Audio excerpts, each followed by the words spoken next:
I'd like to welcome to the stage our second researcher, Shom Mazumder from Harvard University, who will be joining me for our next 7 minutes. Welcome, Shom.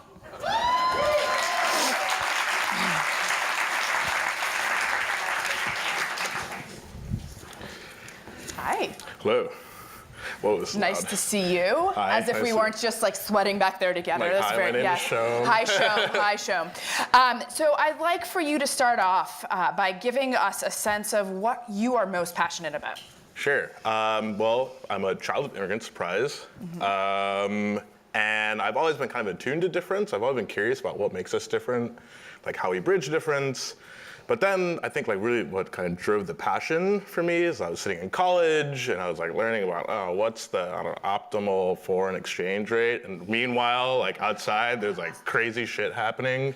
There's like persons of color getting shot by police. There's the rise of the alt-right movement. I'm like, I'm definitely doing the wrong thing. And so, yes, that's what really kind of made me switch. Like, this is like what I really need to study, like what makes us different and how do we like go past these differences? 'Cause that really seems to be like the core issue that our nation faces. Sure, yeah. So you sort of alluded to some of those life moments, but how did your experiences inform the work that you're sharing with us? Sure, so I've always loved history, and I knew that I wanted to use history because I think we always forget about history, and it seems that that kind of perspective was lacking in the way in which you think about like race relations, gender relations, all types of kind of power relations in this country.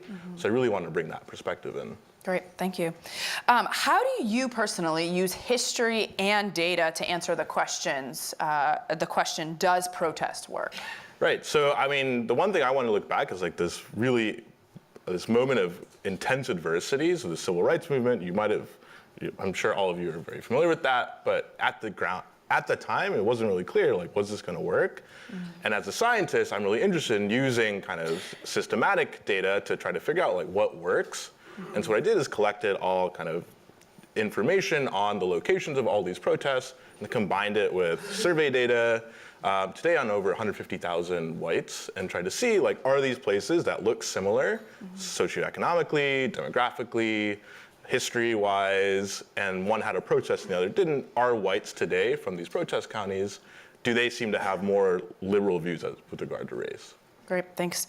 So you use your findings and other research to build a theory as to why protests work to change beliefs.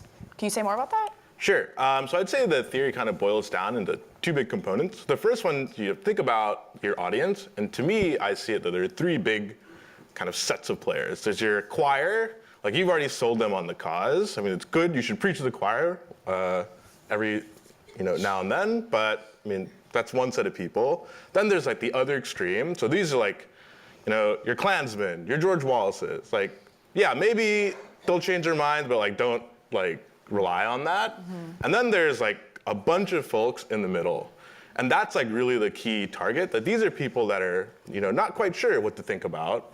They grew up in a system of maybe racism or sexism or some sort of like oppressive power relationship. But the idea is that the protest is building a story. So the second point is that a social movement builds a story that connects and bridges some sort of divide between the choir in the middle. And the theory that I built is like using or transforming social identities that go from us versus them, or black versus white, to tapping into identities that are kind of all-encompassing of the choir and the middle. So something like an American identity, that these types of kind of movements that tap into overarching identities tend to move people's beliefs. Martin Luther King chose to hold protests in places where leaders were most antagonistic to the civil rights movement. What does your work suggest about his strategy? Right, so I think there's like, one big thing is that social movements rely on antagonistic relations and that drama. And so again, going back to like the types of audiences, the people in the middle, the reason why we need those people in the middle or building coalitions is that it's easier to get people who might be on the fringes, is that if you do have allies that are in these places, it's easier to convince them or other people who are looking at this type of movement and what you're protesting about that they can maybe see themselves as part of that. And once they can see themselves as part of that, then the next part of the social movement is to raise the question, or help them raise the question, which side am I on? And the moment they ask themselves that question, it's probably the case that they're on the wrong side. But once you can trigger that question inside of people, like that's when the real kind of motion is. So what's the role of protest in designing for change? Right, so I'd say the biggest kind of takeaway is that protests need to be sustained. So it's a social movement, it's not a one-off. Right. And so to sustain a movement, I think there are kind of two big things. So you think about coalitions, both horizontally, so from civil rights groups to labor organizations, for example, but also vertically.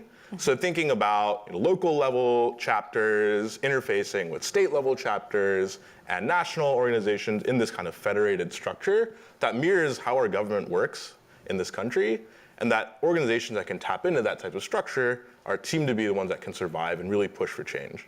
Great, thank you.